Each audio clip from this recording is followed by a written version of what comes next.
Thank you so much for attending today's webinar info session. Welcome. I see that many of you, some familiar name on the participant list coming from different parts of the world. My name is Carrie, and I'm the Recruitment and Admissions Manager of the International Full-Time MBA program. Together with me today, we have my colleague Maria. She is also the Recruitment and Admissions Manager of our MBA program. I have been with RSM for around 4.5 years now. I've been doing MBA recruitment for the past 12 years. I have a banking background, originally from Hong Kong. Very nice to see so many of you today online. Maria, do you want to tell us a little bit about yourself? Definitely. Thank you very much, Gary.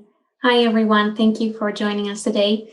My name is Maria. I'm one of the recruitment and admissions managers for the full-time MBA program.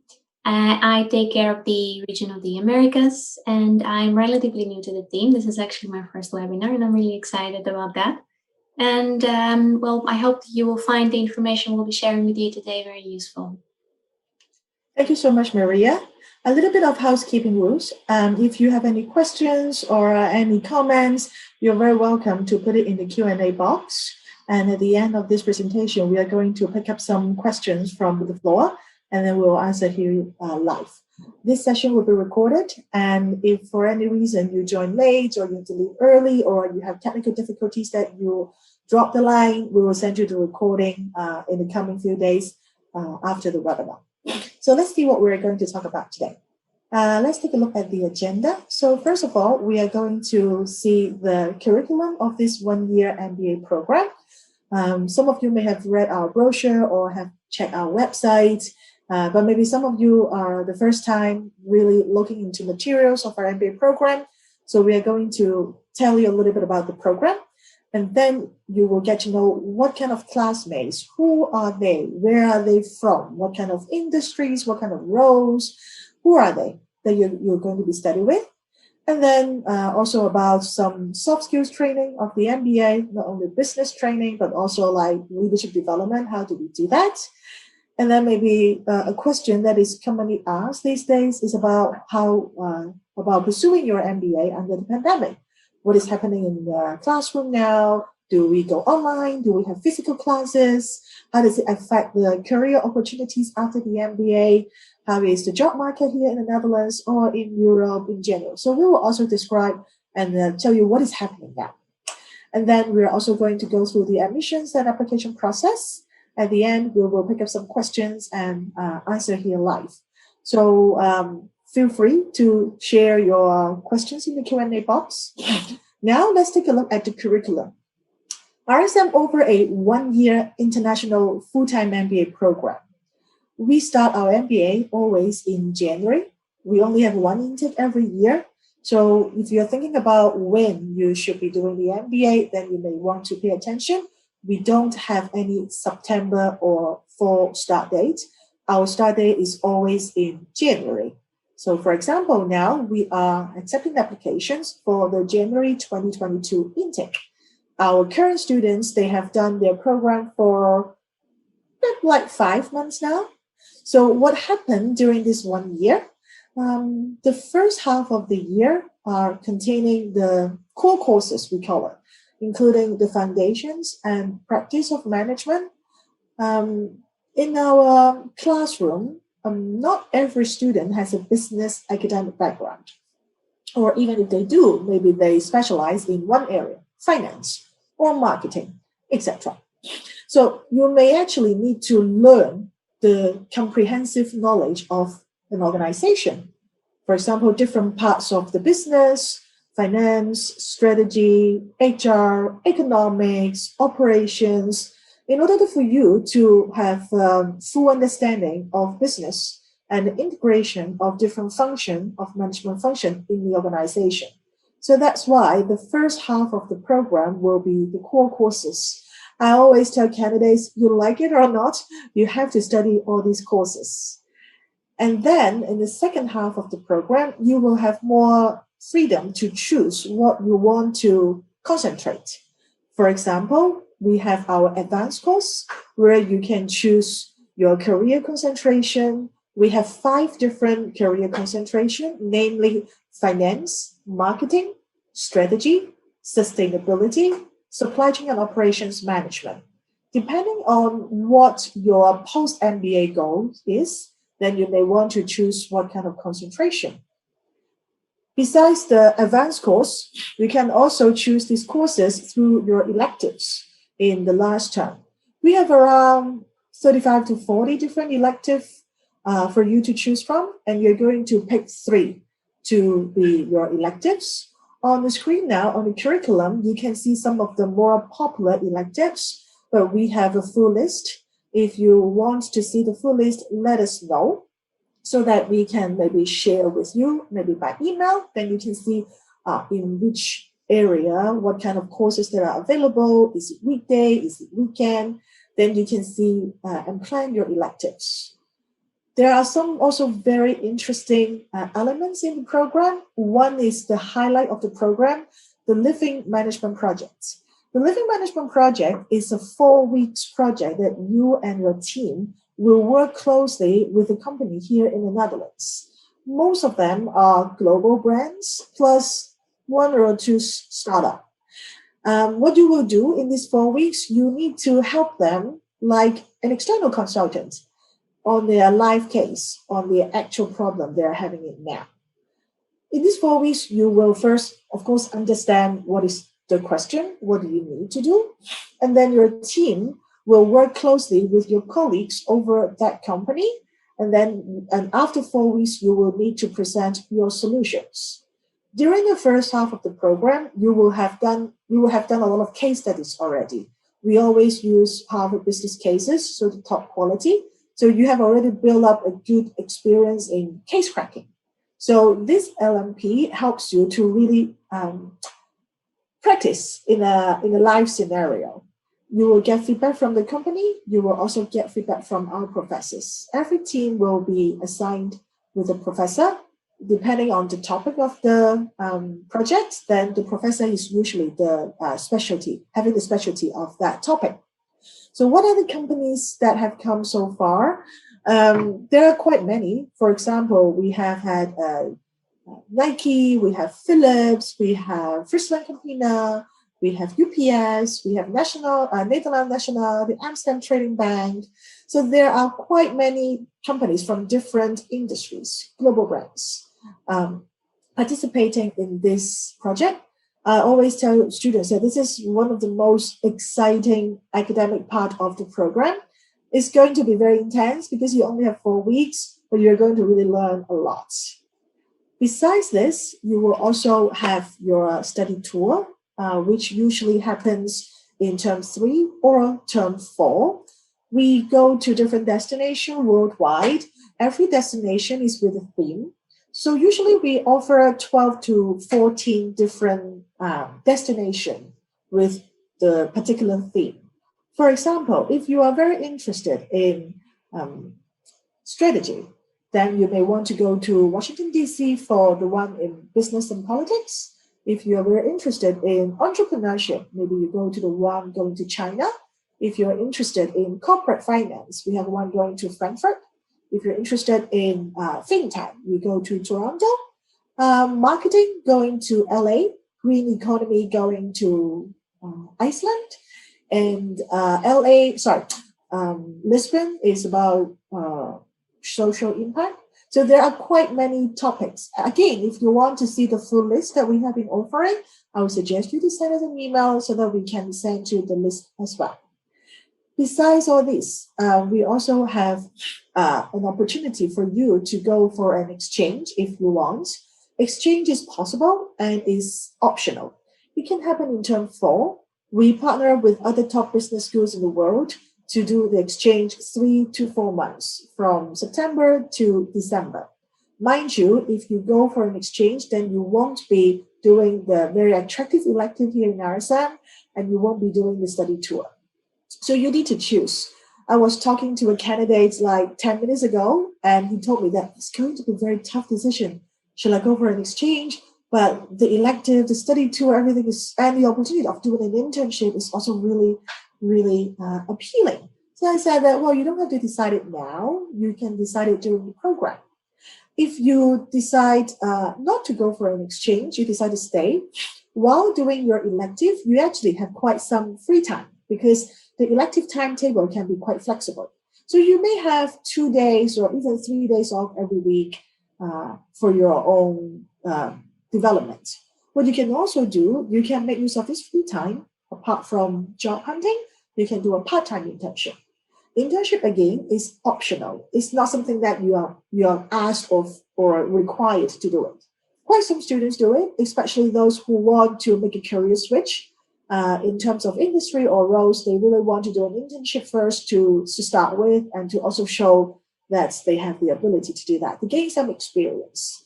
If you want to do it, of course, then we have our career center to help you out. They help you, of course, about your career planning, coaching, long-term career development, finding a job, but also finding internship.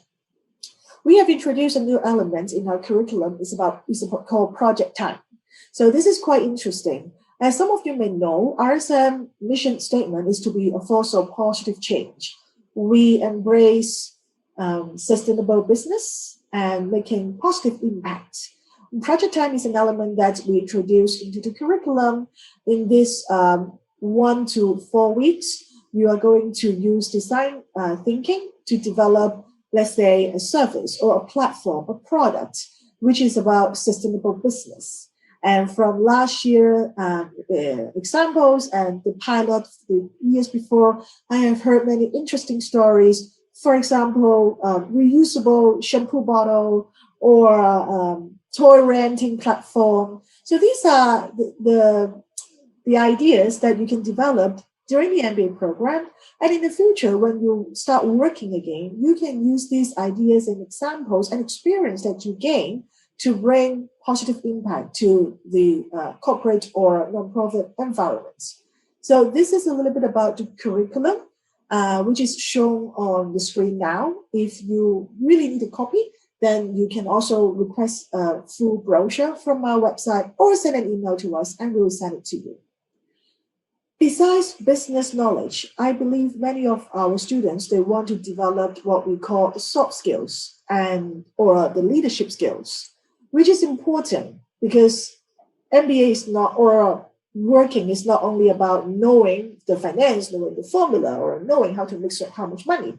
It's about leading a team, maybe motivating your colleagues, maybe solving conflicts, no matter whether it's with your colleagues or your customer or your suppliers, etc. It can also be about crisis management. It can be about working in a diverse environment, changing environment. So leadership skills is something that I constantly hear from candidates, is something that they want to develop.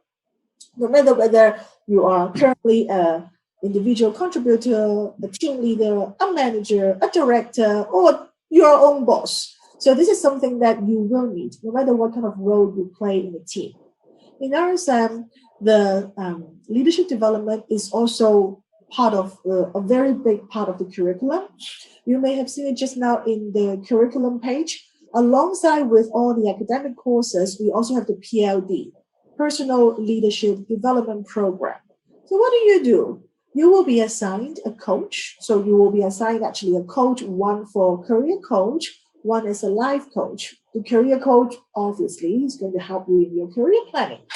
The life coach is more about how you can develop or continue developing your soft skills, how to maximize your leadership potentials. So through simulations, through reflections, through activities, some of them are really fun, like drum game or retreat or team coaching. So these are the things that we help you to develop your soft skills so that when you are finishing your MBA, you're not just learning about making reports or making strategic decision, case cracking, but you become a more well-rounded leader, that you can use different kind of leadership skills in different kind of situation that you're going to encounter. I hear from a lot of alumni that the leadership development is something that they really they find it very beneficial, not only in the early career after the MBA, but maybe 5 years, 10 years down the road, It's like changing them as a person. So leadership development is a very big part of the MBA program. After looking at what we are going to do in this 1 year during the MBA, Maria, are you going to tell us a little bit about the class profile? What kind of students do we have in class? Yes, absolutely. I'll be happy to. And of course, many of you are wondering what would the classroom look like if I am admitted and if I join the program. So I will start from the most exciting thing on the slide, which is the percentage of our international students. We are very proud to have 99% of international class. And this is also, of course, part of the diversity we strive to have in our student cohort. The number of students in total are 152, as you can see, out of which 67 are female. So in percentage, 44%. We are having a little bit of a space for improvement there. We really hope that in the coming period we will reach to maybe 50%. We'll see. That's exciting. The average age of our students is around 30 years. But of course, as you can also see in the percentages below, there are different age groups, of course, that we have in our student cohort. And the average experience that we have is, and by that I mean postgraduate full-time work experience, is 7 years. Of course, there are students who have a little bit more than that or a little bit less. What we do require is at least 3 minimum years of work experience, but we'll explain that a little bit later as well. Right next to it, you can also see the parts of the world where our students come from. It's literally from all corners of the world. We're very happy about that. And you'll see also our nationalities. We have people coming from Kenya, Portugal, Peru, the United States, China, Australia. It's really exciting, of course, and it's part of our diverse group that we're trying to create. And part of the diversity that we would like to have in our classroom is also, of course, the different academic backgrounds that our students have. The majority of them have a background in business and economics and as well as in engineering, but we do have students who enroll that have a background in humanities and arts and science, in law, medicine, all kinds of academic backgrounds in there. And it is very important for us to have this diverse group because we believe that on top of the knowledge that you'll be getting from our MBA program, the point for us is for our students to also learn from each other. So by having different academic, professional backgrounds, cultural backgrounds, you will be able to learn from each other's experience, and this will also give you an idea of how it is to be part in diverse multicultural teams, or even leading multicultural teams later on in your post-MBA employment period. So I think I haven't forgotten anything on our very interesting slide, so we can move on to the next one. Yeah, thank you so much, Maria. It's so exciting to see such a diverse classroom. Every time when I'm on campus, I'm seeing people from all over the world, different age range, different religion, different practice, different industry. It's always exciting. You have a question? There will be someone giving you an answer because we also really cover everything we have. This is always nice. I've been seeing quite a lot of questions in the Q&A box already. So again, I will encourage you, if you have any questions, please put it in the Q&A box. We'll pick it up later. And one of the questions is something that I'm planning to talk about already. It's about the current situation, pursuing your MBA under the pandemic. So what is happening now? We have been sitting in this situation for more than a year now. A lot has changed in our life, daily life, work life, business style, everything. So what does it mean if you're doing an MBA now or next year? How are the classes conducted? How does it affect your career opportunity after the MBA? We do see that we always try to be a positive change, try to look at things in a positive way. We see that instead of seeing it as a threat, we actually see a lot of opportunities coming out from it. So first of all, the very good news is that our students back on campus. In case you wonder, okay, am I going to study online or will I see my classmates? Will I come to the campus? Can I really meet person face to face? So this is very good news. I understand that our MBA students, they want to study abroad for an MBA because they really want to have the personal touch and all the networking opportunities during the MBA program, not only with the classmates, but also with the industry. What happened is that we had our MBA program, the first 3 or 3.5 months that was online because it was the instruction from the Dutch government. We always have to follow the rules, the corona measures. Seeing that the number is getting better, so the government has already started opening up education again, including higher education. So it was a bit more than a month ago, our students started coming back on campus. I wasn't there, but I saw their social media picture, all these overly excited, happy faces. I'm so happy for them because before that, when they were doing their program online, it's not that they were all alone, they didn't see each other, they still did, because some of them they live very close by, they still have their study group, some of them are neighbors because they live almost in the same building, a lot of them. So they will still go out for dinner, they'll go out for dinner, maybe they will have dinner together, they will have some study group together, they will do some projects together. Not that we ask them to meet, but if they feel comfortable, I mean, and if they stick with the measure, we are not going to interfere with their daily life. Some of them you can see that they are having their team meetings on Zoom. Some of them they're wearing a mask while using the same apartment to do study groups together. But I'm so happy that they are gradually, slowly coming back more and more regularly on campus. And in the meantime, we see that our students they have a lot of achievements already. We can also see they have won different kind of competitions organized by different schools and other organizations already, and seeing that our numbers is going quite well. So, and the vaccination is very much in place now. Good news, I just got my invitation about my vaccination today. So a lot of students, okay, they will be younger than me, but they will be vaccinated soon as well. So the number of, let's say, infection or hospitalization is really going down. The government is opening up a lot of things, have a lot of plans that are almost everything will be opened up next month already.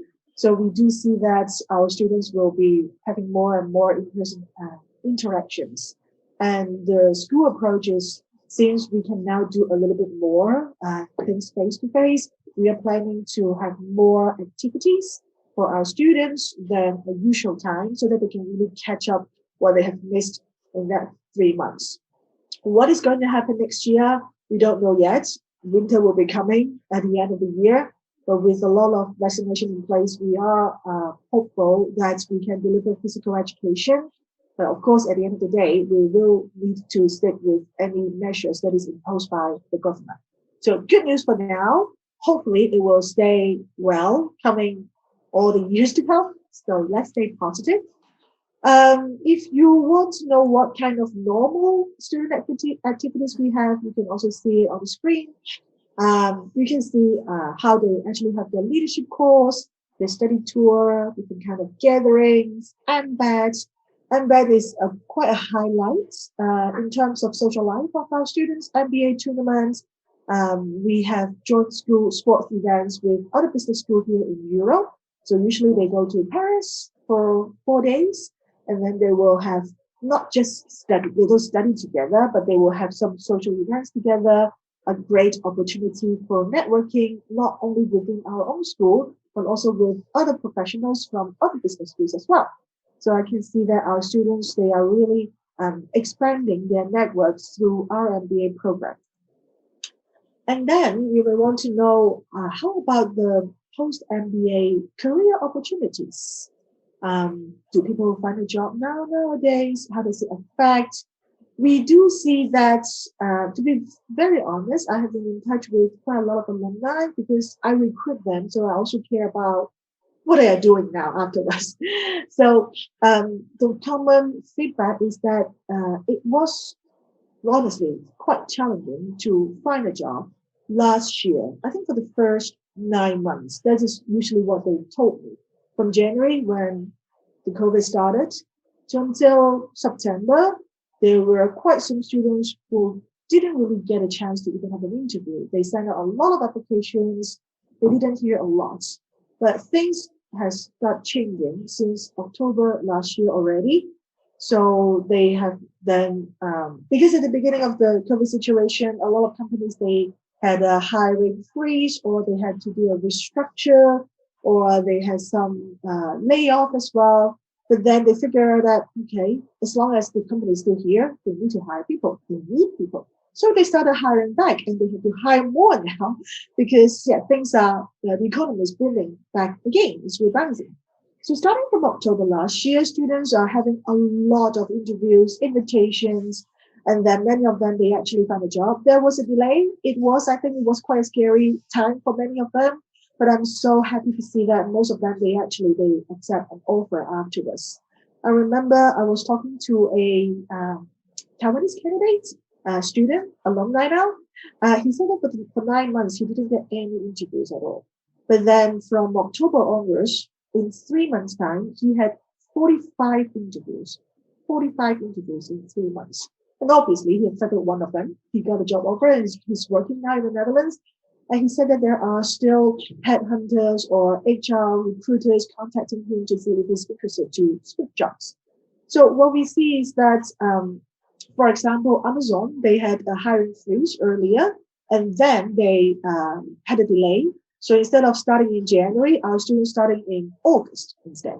And then the next batch started in November already. So they kind of make it up of the employment. So we do see that there was a delay in terms of accepting an offer, but in terms of opportunities, there are still quite a lot here. And if we see the employment reports, this number don't lie. You can see that most of our students are still getting a job in Europe and in the Netherlands as well. Looking at, we are 99% international. Most of them are coming from Europe.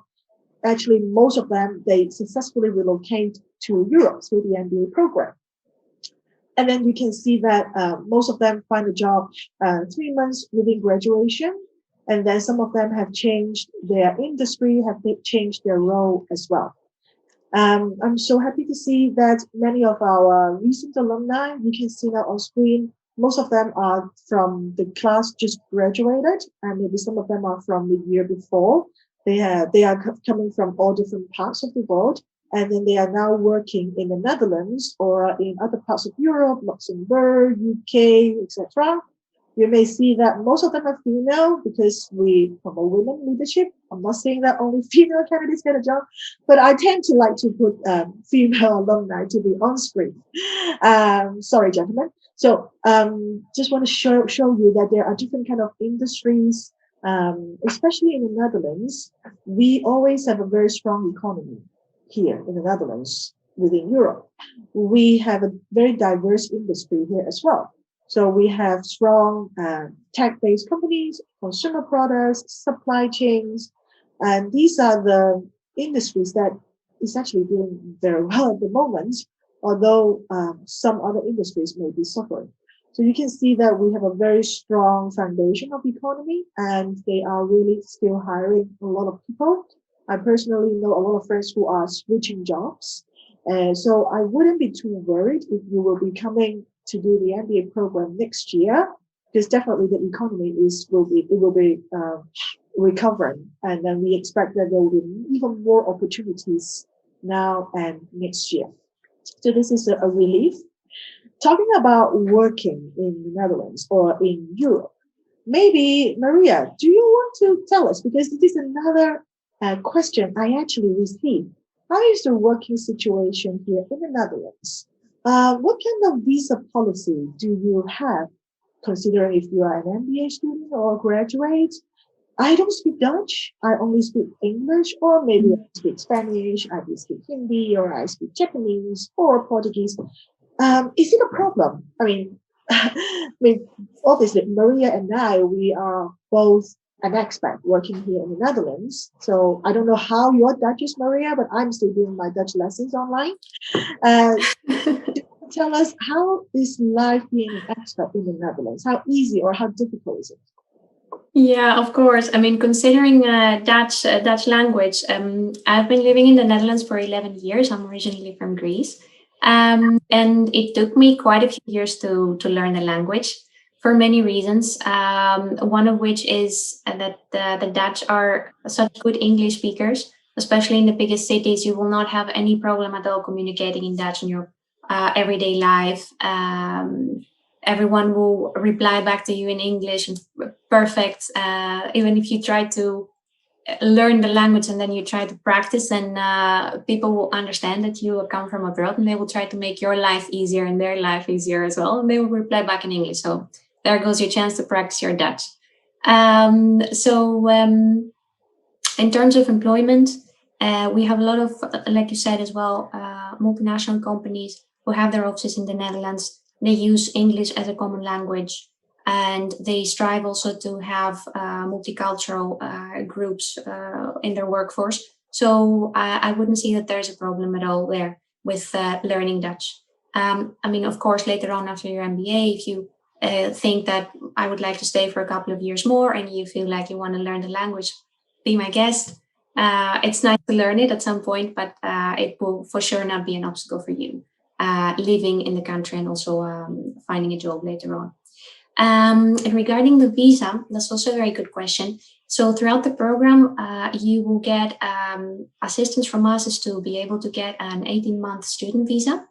After your graduation, which is usually officially March, the year after, you will have the possibility to change the status of your student visa into an orientation year. A search year visa in Dutch is called de zoekjaar. And it basically means that throughout this year, you will have the possibility to stay in the country and look for a potential employer without needing to be sponsored by one as to get your work permit. And that's, as you can imagine, a great relief for many, because it's already, you're coming out from a quite intense MBA year. You want to find the best option for you in terms of employment. You also don't want to have to deal with work permits at the same time as well. It's quite too much.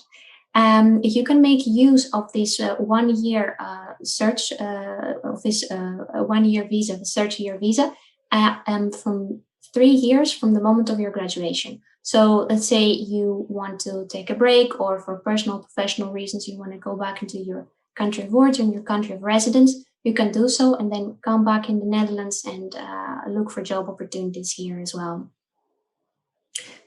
So out of my experience, just to add this as well, I came to the country to study, to do my master's, and then I decided that I like the lifestyle here. I like the way that people behave in universities to each other, really respectfully. There isn't that much of a hierarchy going on. People listen to each other, and that also reflects also to the workspace as well. And I very much appreciate that. And what is also to me very striking, and I'm really grateful for having this kind of work culture, is the fact that there is a lot of respect for a balance between your work and your life. Employers are genuinely caring about their employees being happy and healthy mentally and physically as well.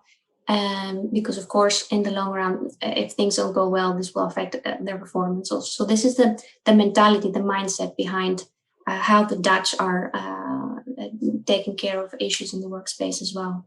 And I'm sure, Gary, you would agree. Yeah, having been working here for a bit more than 10 years, I'm so glad that I work here. I came from a very demanding industry. I used to work in a bank in Hong Kong. So I was working 10 to 12 hours a day in the headquarters, playing with people's money, but not my own money, and very high pressure. And basically, I don't know what is work for life or life live to work. It was quite a change for me, and I'm still adapting to it. I remember when I was sending email Friday evening here in the Netherlands in my early days here, I would get actually emails from professors saying that, Carrie, go get a life. Don't be still working. my please. And it's always nice to know that your employers are caring about your well-being, and also about, I mean, to be honest, here in the Netherlands, the work-life balance is very important for a lot of people. They also are having a lot of there are actually a lot of rules and regulations here to make sure that employees have the flexibility that they need. Also very family friendly as well. For example, here it is common for, let's say, working parents to work. Let's say if you don't want to work for 5 days a week, you can work 4 days a week or even 3 days a week. Of course, the salary will be different. But at least let's say in so many countries, it's not even an option. So you can always discuss this with your employer, or if you have some special requests about flexible working hours or working from home from time to time, you can always discuss this with your manager. You won't find people rolling their eyes because they find it strange. So I really appreciate this. So thank you so much, Maria, for your sharing. And I understand that next, maybe a lot of you will also want to know is about admissions and applications. So what do you need to do to prepare for your applications so you can really join our MBA program? Yeah, exactly. That's a hot topic, I suppose. So in order for you to be eligible to apply for the program, you would need to have a bachelor's degree. You would need to have at least 3 years of postgraduate work experience full time. You would need to have high English proficiency level. You would also need to have a Gmat or a GRE score. And you will also have to demonstrate to us your ability to contribute in a multicultural setting. Regarding to the Gmat or GRE score, I just want to say here, because we get a question from quite a lot of candidates, can I start applying without it? Preferably for us, you would either have a score, an unofficial score, or you would have already booked an exam for taking your Gmat or your GRE. However, because and we will elaborate a little bit more on the slide after that, you will see that when you will start applying, there is plenty of information you will need to add there in your application form. So it will take a little bit of time. So you can add your Gmat or GRE score a little bit later throughout the application process, but we do require that as for the admissions committee to make sure that they can assess your profile correctly. With regards to the 3 years of postgraduate work experience, a lot of times we do get the question on whether or not we accept internships. Generally, we would like our students to have minimum 3 years work experience after their bachelor's degree. But of course, we do have to take a case-by-case basis. In exceptional situations, if we see a profile and we see that someone has done an internship and later on continued at the same company, we could consider having that counting as well in the 3 years of postgraduate work experience. And the ability to contribute to a multicultural setting, that's a good one, because you're going to tell me now, how are you going to measure that? Ideally, before you start applying, we would have already met in a one-to-one consultation session, giving you feedback about your resume or your LinkedIn profile. So already there, we're starting to understand a little bit, how do you communicate? What's your communication style? What are your strong points, or any points that you would like to improve also through doing the MBA? So these are some of the reasons, one of the ways we have as for us to check a little bit, how do you contribute in a diverse multicultural setting. And for the English language proficiency, just for me to say that before we go into the next slide, we do not require a TOEFL or an IELTS degree. But we do want our candidates, of course, to have a high level of English proficiency, because everything is taught in English. So it's really important for us to make sure that you have that as well.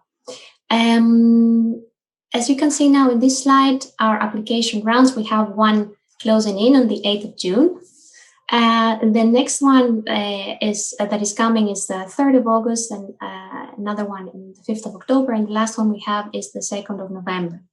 One question that we get quite often is, can I apply after the 2nd of November? And the answer is yes, you can, but you have to make sure that you have plenty of time as to arrange some administrative things. For example, you might have to consider some visa applications you would like to start, your accommodation in the Netherlands. You want to have that all ready before you start with your program in January. And do make sure that if you are a little bit late in applying, that you come in contact with one of the admissions managers. So reach out and we'll help you out to check what we can do to speed up the process, maybe of your application. So regarding the application process, the first thing that you will have to do as to have a possibility to be admitted in the program is to apply through our Embark application page. There you will see that there are plenty of fields that you will have to fill in with information regarding your personal and professional background. You will have to also upload an essay. You will have to upload your transcripts, your bachelor degree. We would also require 2 recommendations from your professional background. And of course, your official Gmat and GRE report. And so after you've done all that, we receive your application in the system, and we have first evaluation of your profile. If everything goes well, you get contacted from us to be able to arrange an interview and also to take an online KIRA assessment. And if these are completed, then the admissions committee is going to meet and check your profile, check your eligibility, and we will let you know via email if you will be are going to be receiving a spot in the program or not. Just to say a few things regarding the KIRA video assessment, because we do get that a lot from quite a lot of candidates. It's actually simpler than what it sounds. It's if you will, one-way interview. You get an email from us with login details on how to access the KIRA online platform, and there you will have the possibility to answer 2 oral questions and 1 written question. The written question is usually connected to writing a professional email. The exciting but also difficult part in it is that you will have to work against the clock, so that makes it a little bit more difficult. But you do have time to practice before recording your answers, because that's the whole point of it. You will record your answers and then you will be able to see them in the system. So you will have plenty of time to practice before you start working against the clock. And regarding the admissions interview, some candidates are asking, how should I prepare? I want to give the right answers. I want to make sure that I nail it, that I will show the admissions committee what I really can do, what are my capabilities. And we usually advise candidates to try to not fall into the trap of giving us some general answers, because this is not what we wanna know from an interview like that. We would like to get to know you a bit better, as to see if there is a match, if you can. There are things that you can take from the program, and if we believe that you will be a great addition to our student cohort. So an advice I could give on that is try to be unique and try to let us know your point of view. What are your strong points, and if there are any points of improvement as well that you would like to work on during your MBA program? Because in the end, this is could be a reason why you would like to follow an MBA program. So try to be as open as possible and honest, and this will show during the interview, and I'm sure it's going to be a success. Thank you so much, Maria, for sharing your insights about the application and how candidates can prepare themselves to be a strong candidate. So if you have any questions, I would strongly suggest you to put it in the Q&A box now, because we are going to the Q&A session. While you are writing your questions, I'm going to share with you a testimonial from our class presidents Christine, she's from the Philippines, and she's currently working for Unilever now. So she graduated like 1 or 2 years ago. She graduated last year, and then this is how she wants to share with you. I'm seeing some questions from the floor. Multiple candidates have been asking about financial aids, scholarships, student loan, etc. First of all, I'm going to put the link where you can see our financial aids in the chat box. Maria, do you want to maybe share with us how you see about your knowledge about our financial aids, including scholarship and loan? Yes, of course, of course. We do work with two companies, Prodigy Finance and Lendwise, through which you will be able to get information on how you can acquire a study loan. And this is actually a practice that the majority of our students do, because, of course, doing an MBA, it is an investment, absolutely. And not all of us have the money ready in the bank. So we do need a little bit of support in that. What our candidates usually do is that they get in contact with the companies directly, and they check together how much of the tuition fees could be covered by a study loan. But saying this, I also have to make a note in that the study loan will cover only the amount or an amount of your tuition fees, and you should also consider how you're going to support yourself during your 1 year here in the Netherlands for your living costs. So it's also another thing to take into consideration as well. Regarding the scholarships that we offer, we have quite a few types of scholarships. We do try to spread them out throughout the year so that every candidate has the possibility to be eligible for a scholarship. So what happens with scholarships is that you don't have to apply separately to get one. Once you apply, you're automatically considered for a scholarship from the admissions committee. Of course, that doesn't mean that you're granted one. But you don't have to give us any extra papers as to be considered eligible.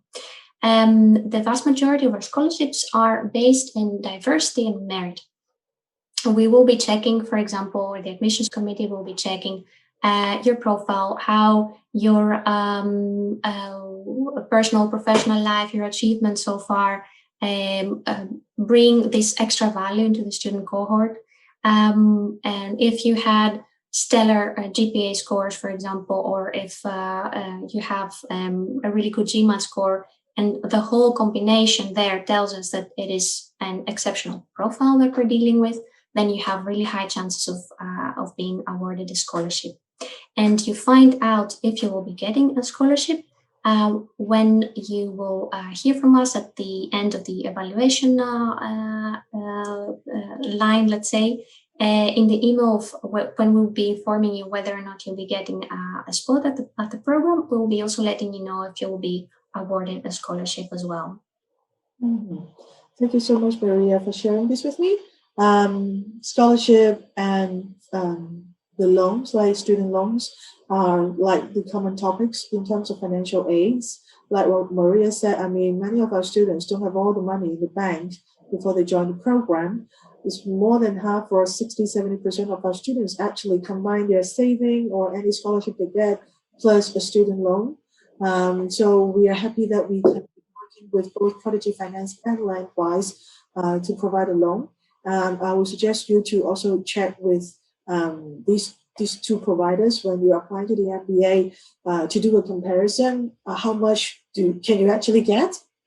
And what is the repayment term, interest rate, and everything, to do a comparison? What is a better deal for you?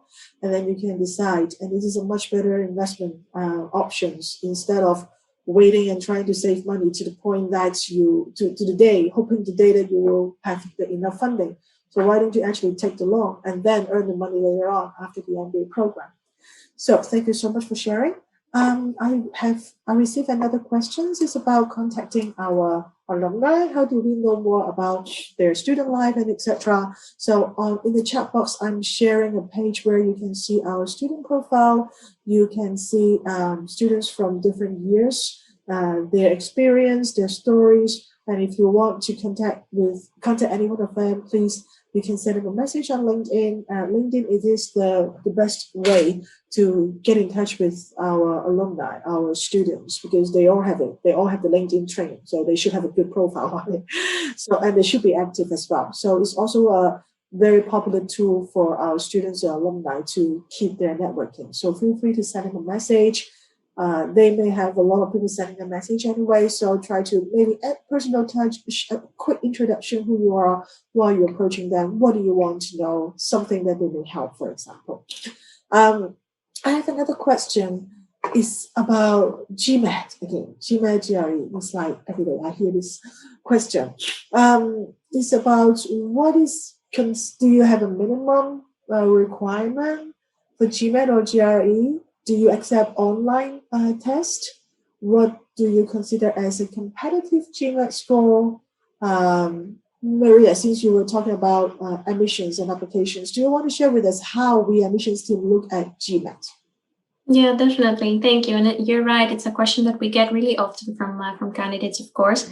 So we don't have a minimum Gmat score. We usually get an average from our students of 640, sorry, in Gmat score. But of course, we accept a range around that. A Gmat score or a Gmat exam is important for us to have, is to be able to make sure that we assess your profile correctly. However, it's not the only criteria that we take into consideration upon reviewing the profile of candidates. We want to check rather the whole package than just one number, because of course we don't forget that we're dealing with people and different personalities, and we have of course different aspects that we take into consideration as well upon the selection of our students. It is, however, like I said, important for us to have your Gmat or your GRE score. We don't have any preference between those two. If you decide to do to take a GRE exam, but what we will do is, if you give us your score, then we will convert it into Gmat points. So yeah, and I believe I mentioned it also during the presentation that you don't have to have an official Gmat score as to be able to start with your application. You can start preparing it already, and make sure at least that you have a date for your Gmat exam test, for your Gmat exam already set, because it does take some time to prepare, of course, depending on your background. And you do want to make sure that you do the best you can, of course. Okay, thank you so much, Maria. Well, it has been a great pleasure today to have so many participants with us. On the screen now, you can see the email contact information of our admissions team, including the emails of myself, Maria, and my colleague Charlene Bell. We are responsible of different regions, so you can send us an email, and then preferably with your LinkedIn or with your CV, so then we can actually have a profile assessment. And then any questions you have, you can also send us an email, and then we'll support your journey as much as possible. Thank you so much for your time today, everyone. It's really great to see so many of you. We are going to make a recording of this session. Next week, 8th of June, we have our application deadline for the third round. If you have any questions, anything you need help, let us know. Otherwise, I hope this information has been helpful for you. Thank you, everyone, and have a very good day. Thank you, everyone. Bye-bye.